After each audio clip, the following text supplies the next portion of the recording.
auteur notamment, parmi tant d'ouvrages de la communauté des avoués. Donc vraiment, je tiens à vous remercier de nous avoir fait le plaisir et l'honneur de venir ici au Bibliothèque Idéale. Merci.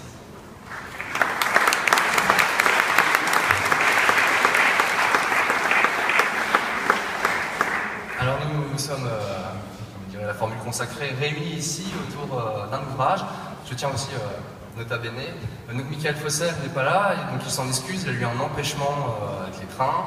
Il sera là demain matin pour parler de nihilisme. Donc on l'attend de pied ferme, mais il tient à se présenter ses excuses.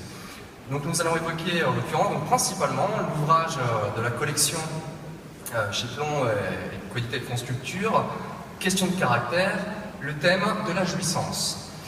Avant d'entrer dans le vif du sujet, si je puis dire, j'aimerais juste que Adèle Van Dret nous présente cette collection et un peu, pour le coup, sa philosophie, même c'est un peu sa philosophie, l'état d'esprit de cette collection, puisqu'il y a un autre ouvrage donc, qui a été un entretien avec Michael Fossel sur la méchanceté. Alors pourquoi déjà le thème de la jouissance et de la méchanceté, et quelle est la ligne de cette collection?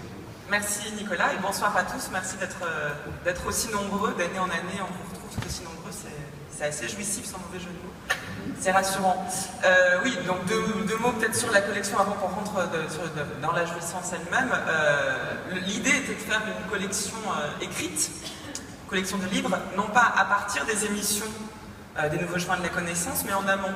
Parce que beaucoup de personnes avaient proposé de retranscrire des émissions. Quand on écoute une émission, on ne peut pas la garder en mémoire. Il y a ceux qui les téléchargent, ceux qui les réécoutent et d'autres qui n'ont pas accès à ces outils-là.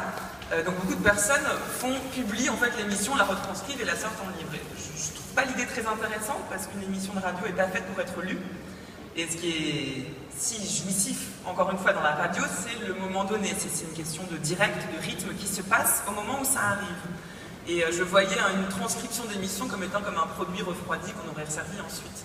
Donc l'idée a été de concevoir des entretiens avec un philosophe sur un thème sur lequel il n'avait pas directement travaillé et qui donc allaient être des entretiens inédits qui, au moment de leur parution, allaient donner l'occasion, naissance à une série d'émissions sur le même thème. Donc on a renversé le problème en fait. Donc voilà pour l'idée de la collection elle-même, qui vient nourrir, j'espère, les émissions. J'ai choisi de l'intituler Question de caractère, et ça c'est pas juste une anecdote, c'est parce que il me semble, et ça on va en reparler, j'espère, qu'une des manières de philosopher consiste à partir non pas des idées, de la théorie, d'une forme d'abstraction, mais pourquoi pas d'un caractère, c'est-à-dire de données qui sont concrètes, qui sont de l'ordre du vécu. Et ça représente un vrai défi pour la pensée, y compris pour la pensée philosophique, que de penser des choses qu'on n'arrive pas à définir. Et donc la jouissance en fait partie. Quand on parle de jouissance, chacun a une idée en tête, un souvenir, et très vite on va buter sur les mots quand on va essayer de définir ce que c'est. Et c'est ça qui m'a intéressée. Plutôt que de faire un livre sur le plaisir, ou sur la joie, ou sur la sexualité, parce qu'il en est aussi question évidemment, la jouissance, avec tout ce que ça a d'indescriptible.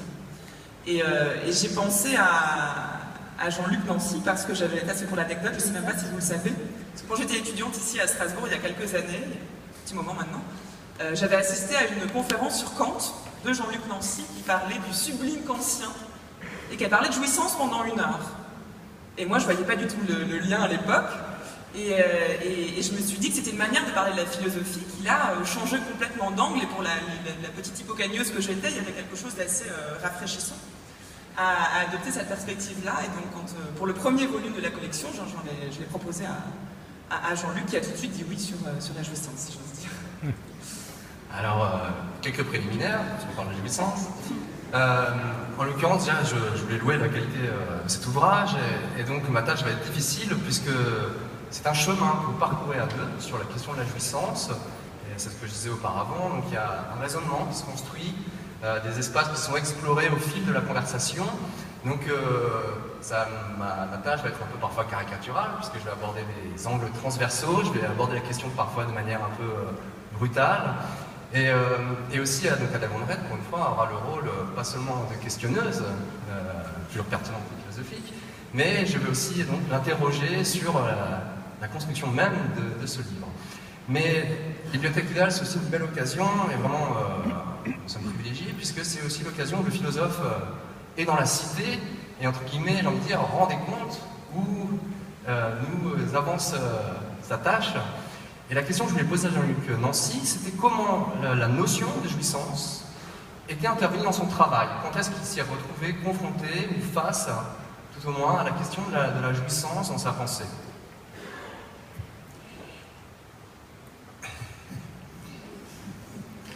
La notion de jouissance, bon, Adèle vendrait bien de le dire, c'est une question de savoir si c'est une notion, comment ça en est une. Enfin, si on rend équivalent les mots notion, concept, peut-être idée. Alors, ma première réponse serait que, du point de vue du concept, je ne crois pas en avoir parlé, en tout cas pas l'avoir travaillé vraiment. Maintenant, quand j'entends ce que j'entends, c'est-à-dire que j'aurais fait une conférence il y a des temps pas très lointains, puisqu'elle était boucanieuse, et sur le sublime conscient et que je parlais de jouissance, à la fois ça ne m'étonne pas et ça m'étonne parce qu'ensuite le mot jouissance a été très peu un mot directeur. Mais d'autre part, peut-être ça va vous répondre, c'est que quand Adèle m'a proposé ce thème, je me suis dit, ça c'est drôlement bien parce que justement j'avais l'intention de travailler là-dessus, vraiment. Et j'ai pensé qu'elle avait drôlement bien lu certains textes de moi pour y avoir, mais pas du tout. Ça ne veut pas dire que j'ai de la bien lu avant. Non, je sais bien. Mais moi, je n'ai pas dit qu'il y avait ce... Si, je vous l'ai dit. Ah oui? Ben, alors, j'ai une capacité amnésique. Bon, mais... Bon, ça veut dire, je crois que ce souvenir, en tout cas, que moi je n'ai pas, d'avoir parlé de la jouissance à propos du sublime kantien, hein, ben, il instruit au moins de deux choses. L'une, c'est que pour moi, il y a, ben, je ne sais pas ce qu'en musique, on appellerait une basse continue, autour de quelque chose comme la jouissance. C'est-à-dire quoi? Et ça, si on ne dit pas un peu, pour dire juste une chose, je dirais quelque chose autour de justement ce qui excède une position conceptuelle, soit au sens d'un concept physio-psychologique comme le plaisir, soit au sens d'un concept qui paraît immédiatement spirituel. La joie, mais quelque chose qui évidemment communique avec les deux autres et qui est plus trouble, pour lequel, par exemple, il n'est pas toujours facile de trouver des équivalents dans les langues étrangères au français. Tout à l'heure, on parlait de la possible traduction anglaise de ce livre. En anglais, vous ne pouvez pas intituler un livre « La jouissance » puisqu'il n'y a pas de mot. Et vous n'avez pas non plus de substantif. Il n'y a pas de mot, c'est-à-dire il n'y a pas de substantif. Donc le livre pourrait s'appeler comme ou tout comme, bon, ou bien... La jouissance. Oui.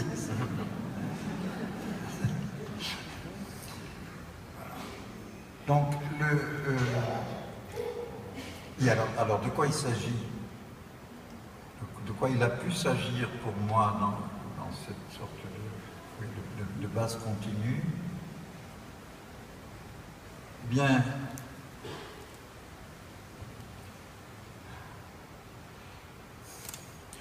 disons, peut-être pour prendre un autre mot, de quelque chose comme le débordement.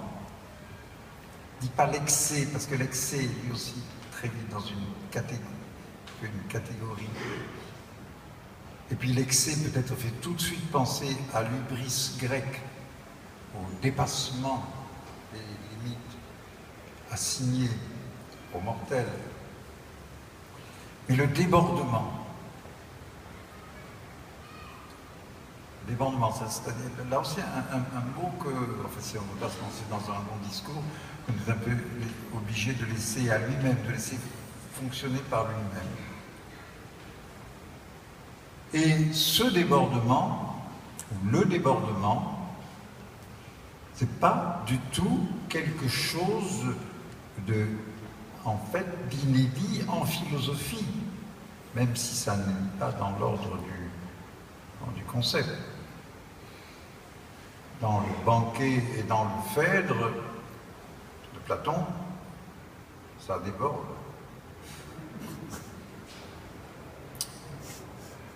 Et si après Platon, peut-être quelque chose a fait que l'éros philosophique s'est tourné peut-être dans une direction principale qui a été celle du savoir, de la vérité, ça n'a jamais été sans s'exposer à quelque forme de débordement. Bon, je citerai seulement les vers de Schiller que Hegel accroche à la fin de la phénoménologie de l'esprit et qui forment en quelque sorte la vraie conclusion du livre.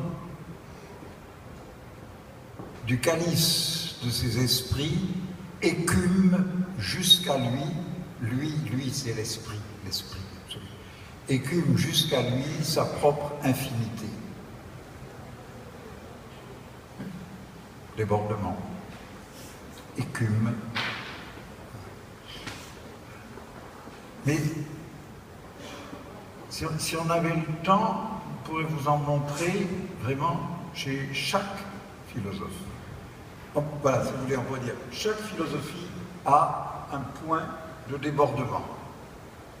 C'est-à-dire aussi un point où elle ne se maîtrise plus elle-même, où elle ne sait plus. Alors. Et si certains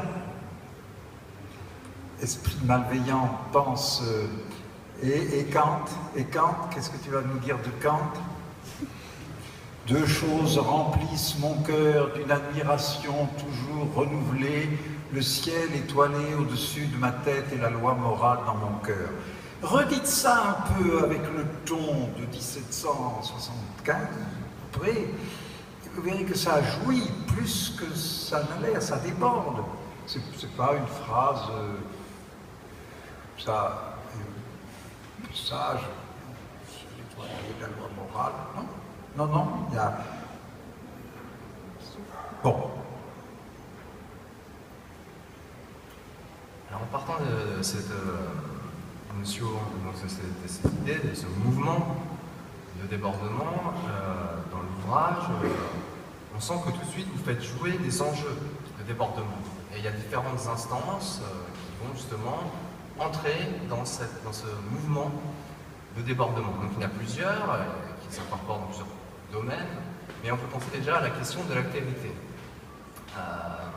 C'est-à-dire que la jouissance, comment dire, pose la question de manière ambivalente, ambiguë, puisque la question est de savoir est-ce que je jouis d'autrui, est-ce que je jouis avec autrui, est-ce que je reconnais autrui dans ma jouissance, ou est-ce qu'il est objet, ou alors est-ce qu'il est sujet. C'est vraiment donc, une mise en jeu des notions que vous faites tourner par rapport à la question de jouissance. Alors, peut-être aborder la question du débordement par là. Comment la notion d'altérité est mise en jeu dans la jouissance. C'est une vaste question, alors Adèle... C'est en plus notre point de discorde, donc la question est bien posée, mais je prendrai la parole après. Non. Si, c'est plus intéressant comme ça. Ah, c'est pas fair play, ça. Bon, on verra.